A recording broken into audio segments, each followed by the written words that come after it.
There is deputations by appointment, and we have a deputation from,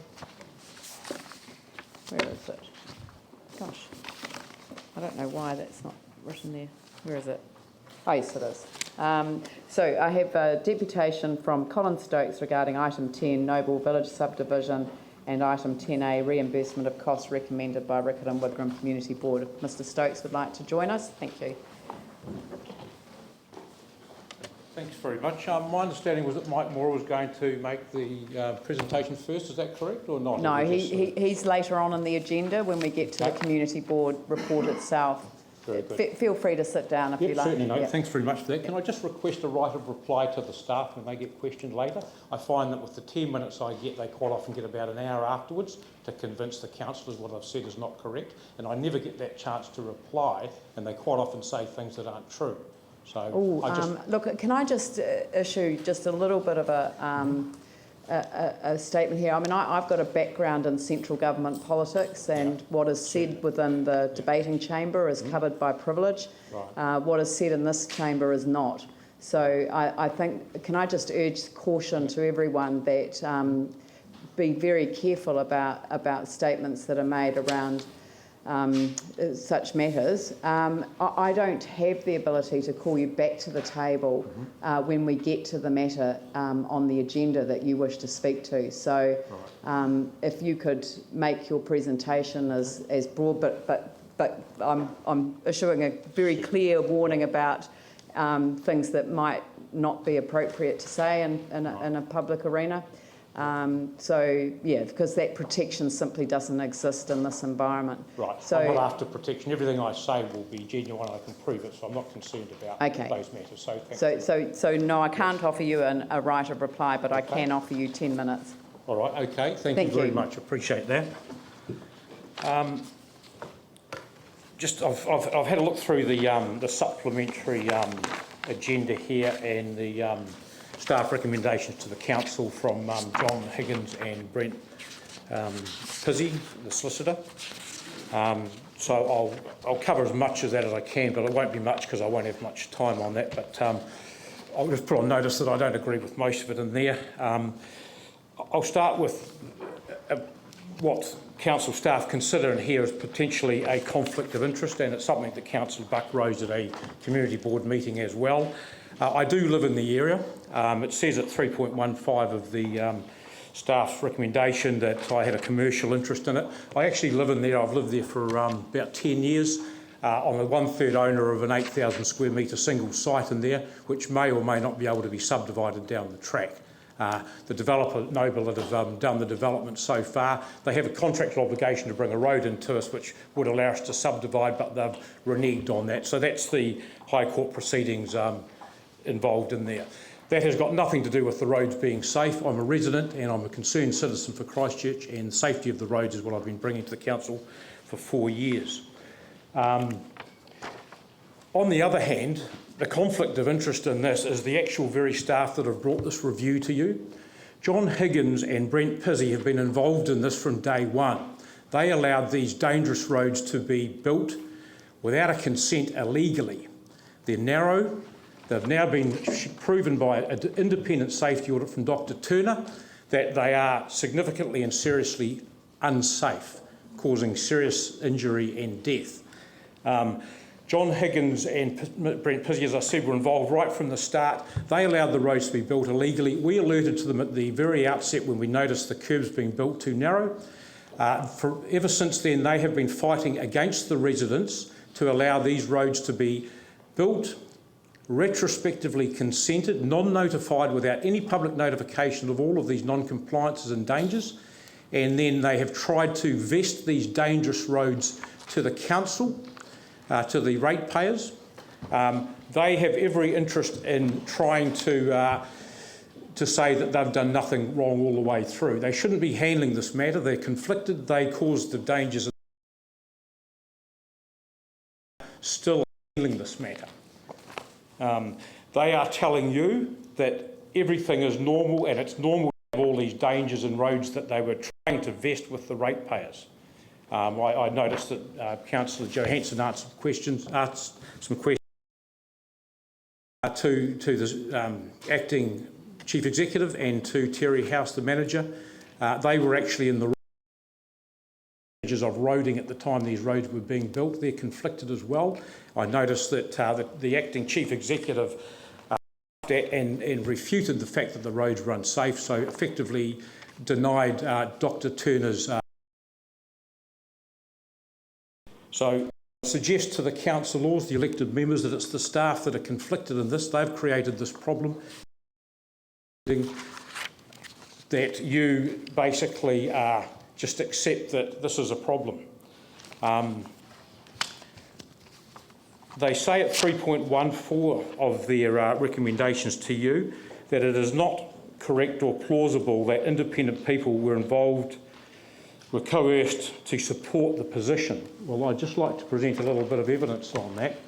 The first document. Oh, yeah.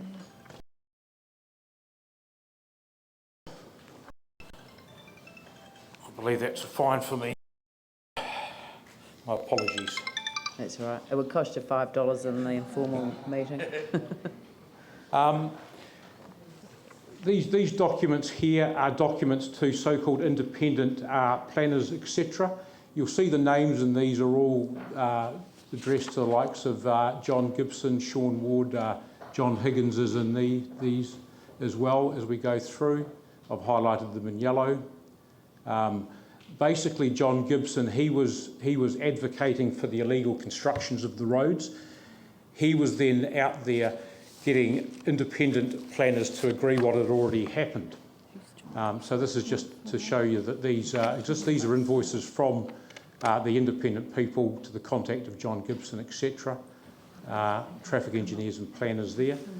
I'll go to the next document, which is just a further detail of how these things happen. This is an email between Mike Mora and a traffic engineer, Tim Wright. Tim Wright was approached by John Gibson and John Higgins, visited, and he was asked if he could do a safety audit on these roads. This is in relation to the commercial application which increased the traffic. They both went to see Tim Wright. They said, can you review this road network here, but do not review this narrow road, spine road through the subdivision. So we want you to do a complete safety review on the road through here, but do not review this specific bit of road. Madam Mayor, can I just clarify? Sorry, Colin. Can I just clarify? I have these facts here. This is just factual. I'm not asking about the facts or what you're putting on the board.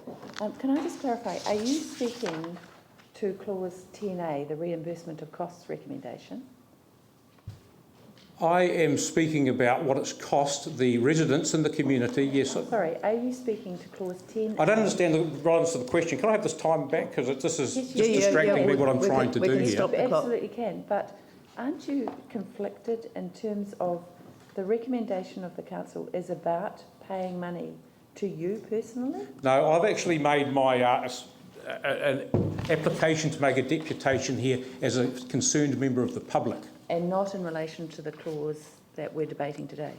I actually asked to have two deputations today, one as an affected resident, and I also asked to have a deputation as a general member of the public, as a concerned citizen. So what clause are you making a deputation on? Well, it would appear to be the second one. Sorry, which is the second one? Which clause are you making a deputation? May I carry on with my deputation? I find this is just quite distracting and it's not really helping anybody. I want to get to the bottom of what's happening here. I think that what the Deputy Mayor is raising is because we're going to be focused on a recommendation that's come through from the Riccarton Wigram Community Board to reimburse you personally for costs. And so that's the issue that we're debating today. And I'm speaking through it. This is all relevant to it. I can't understand why I've been interrupted here. I wasn't doing anything wrong here apart from talking through the... We're not stopping your time or anything like that. Okay. It's just that what you're going into now appears to be detail around the issue rather than why you should be reimbursed costs. No, well, this is why I should be reimbursed costs, because staff have intentionally cost us this money. Can I warn you just again, Certainly. please be very cautious Yep. about what you're saying Yep. about staff, Yes. because you are not protected Yep. against the laws of defamation Yep. in this environment. Yes. So just, please be very cautious. And I thank you for that. I have no concern whatsoever, because everything I can say I can prove. I have been in front of the council before and called some of the lawyers that they've had commissioned in. I really, caution you not Thank to you. use. I will rule you out of order if you Yeah. use language which is inappropriate for this environment. Certainly. Thank you. I appreciate that. Thanks very much. So this is an email to Mike Moore. Actually, I'll just grab my hard copy. It's a bit easier for me to read.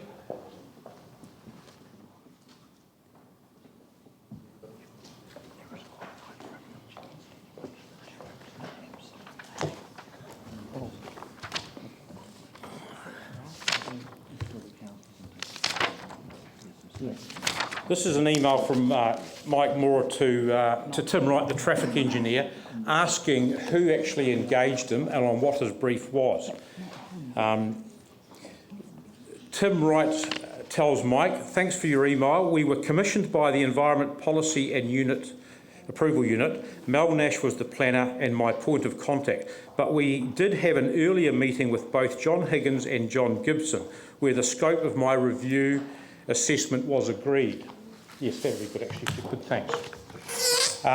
Now, the scope that was agreed was that he would review the roads, but not that particular narrow section of the Spine Road, which we all know is dangerous. He wasn't going to be given the commission unless he agreed to do that. So he agreed the scope beforehand, and then he was later phoned by Mel Nash to take it on. These are matters that are very concerning.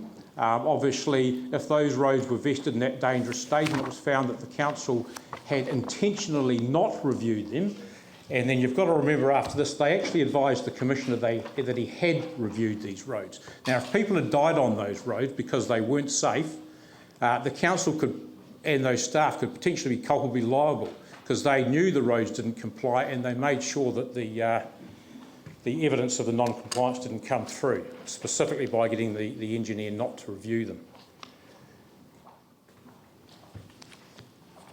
Now, I was very concerned about this. I phoned the traffic engineer, Tim Wright, and had a discussion with him about it, because there was gaps in the review that I read that came through the Environment Court decision.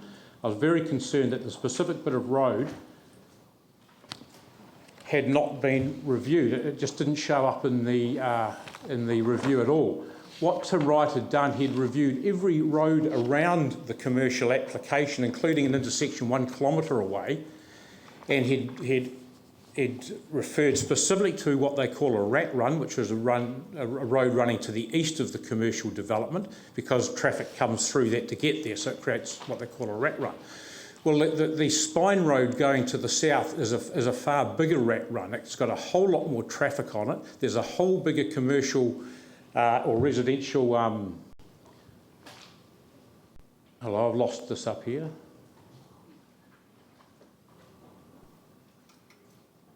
The rat run to the south is a lot bigger, and he completely didn't talk about that. So I'll just read a wee bit from the conversation I had with him.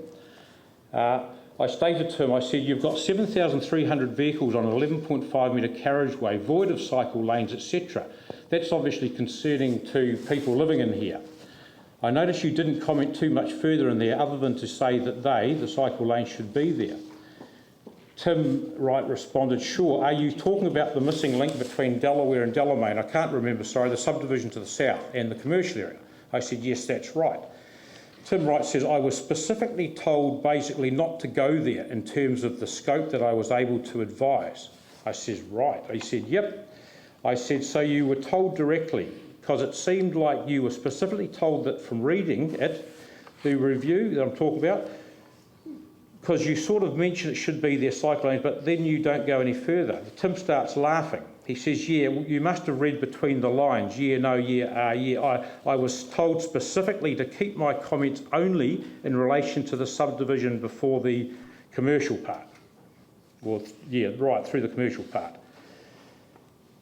So that goes on there. Just another couple of paragraphs down there. Tim responds to me again after I've said to him, we've got some very concerning issues there because we don't know who's going to be liable for any future injuries and deaths like the Tamaki Drive one, that type of thing. Tim says, yeah, sure, yeah, hey, I've read some of your stuff, Colin, and I have to say this off record.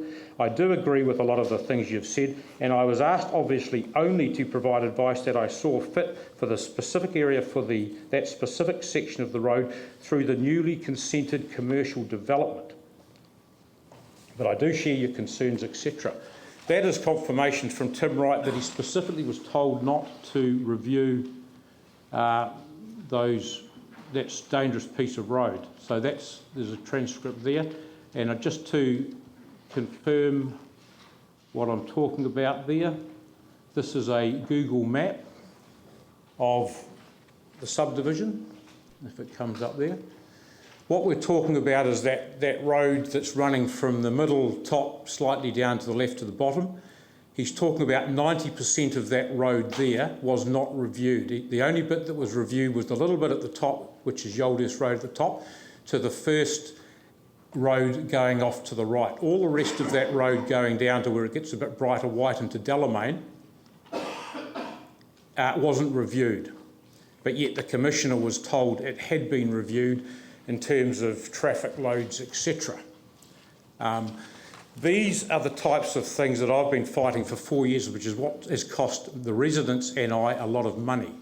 It's fighting against staff members like this that just ignore everything that we say, and then they come up with these, what they call independent reviews, to say they've done nothing wrong. I'll just carry on to another item. Well, we're running out of time Okay, now. I'll make it very quick. Just for another example, this is the Simpson-Grierson review that's referred to. Once again, this is an invoice from them. You will see in here that the people referred to in this are John Gibson, Brent Pizzi. You'll see Peter Mitchell's name in these. Effectively what happens, Simpson-Grierson gets the briefing from staff and he'll do a draft review. They'll get it back. It'll be given to Peter Mitchell and the like, and they will decide whether it's going on the right track. Then they'll ask him to add things to suit what they want. Effectively, this review, Simpson-Grierson, was done to defend what the staff had done. The very staff that were defending themselves for allowing these roads to be built were Peter Mitchell and John Gibson and Brent Pizzi and John Higgins. The very people that created these mistakes are the ones soliciting these reviews to defend themselves. They're completely conflicted, yet they are the ones that are actually getting legal reviews to defend themselves. It's like if you've committed a crime, you get a lawyer to defend you. He's only representing you.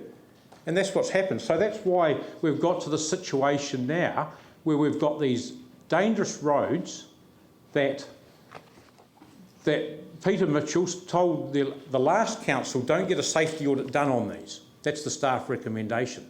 Now we know if we hadn't got that done, we'd have had dangerous roads vested with the council.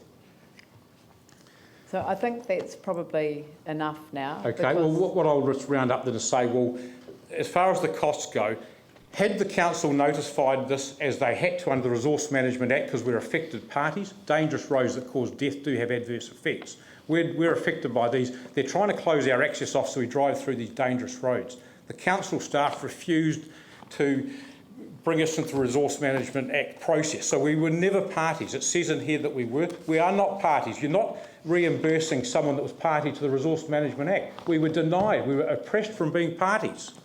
Our whole aim has been to get heard, and we weren't. And that's why we have had these costs, because council staff refused to.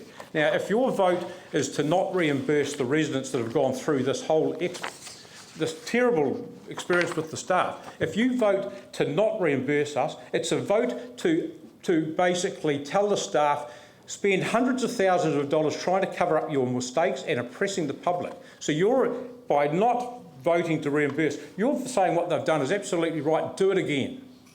And that's not the message we want. Ratepayers want their council elected members to represent the ratepayers, not to protect the staff or protect the bureaucracy.